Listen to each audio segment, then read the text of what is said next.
Богатыри в чувашских сказках и мифах, как и у других народов, всемогущие, добрые и непременно справедливые. Они не дают спуска врагам и недоброжелателям народа. Богатыри пользуются всеобщим уважением и любовью.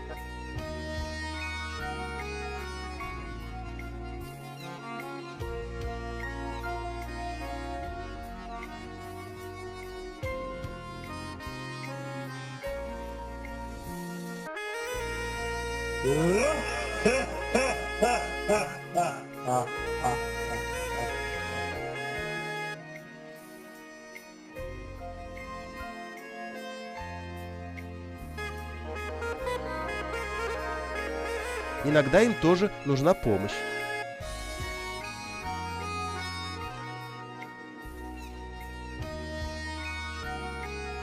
Тогда из простого народа выходит еще один не менее могучий богатырь.